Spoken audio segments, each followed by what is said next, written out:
यह हुई 2005 में हम अपनी डॉक्टरी शुरू किए। हमको डर लगता था उनकी दवाई करने में, लेकिन उस समय आरटीओ साहब थे हिनौता वाले, क्या नाम था, आरटीओ में थे उस समय रीवा में, तो उनके रिलेटिव्स थे, तो वो आए हमारे क्लिनिक, ढेका में हमारी क्लिनिक खुली थी।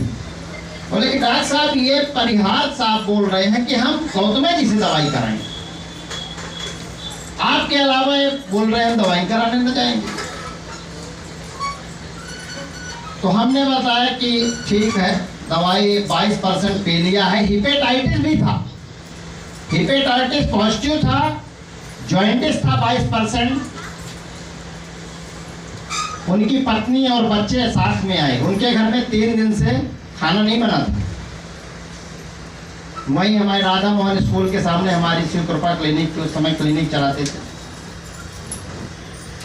बोले कि हम बोले परिहार साहब आप चले जाइए, वहीं दवाई कराइए, एडमिट हो जाइए, क्योंकि 22% बहुत पीलिया होता है, कभी कुछ भी हो सकता है। उनका पूरा ऊपर से नीचे तक शरीर पीला था। वो नहीं गए। बोले कि डॉक्टर साहब मरना है तो अभी मर जाएंगे, आप हमसे लिखा लीजिए, आप दवाई तो करिए। और ऊपर वाले की कृपा हुई, हमने दवाई चालू की, 22% पीलिया 22 दिन में 1% हो गया। 6 महीने लगातार हमने दवाई की, हिपेटाइटिस निगेटिव हो गया, जिसका दुनिया में कोई इलाज नहीं। हिपेटाइटिस निगेटिव हो गया, हम खुद नहीं समझ पाए मरीज हमारा ठीक कैसे हुआ। आज भी वो आते हैं।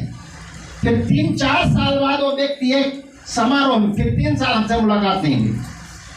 3 साल बाद वो व्यक्ति हमको एक शादी के कार्यक्रम में मिल गए। हम पहचान नहीं पाए क्योंकि हमारे मरीज हैं, ऐसे मरीज आते रहते हैं।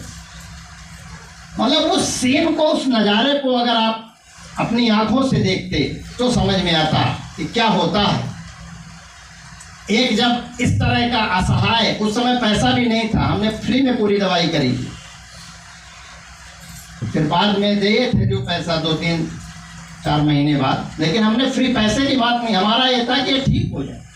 हमारे पास जब कोई मरीज आता है तो हमारा उद्देश्य पैसा नहीं रहता, हमारा उद्देश्य रहता है मरीज हमारा ठीक कैसे होगा। और जिस डॉक्टर का उद्देश्य पैसा हो जाता है वो डॉक्टर उस मरीज को कभी ठीक नहीं कर सकता।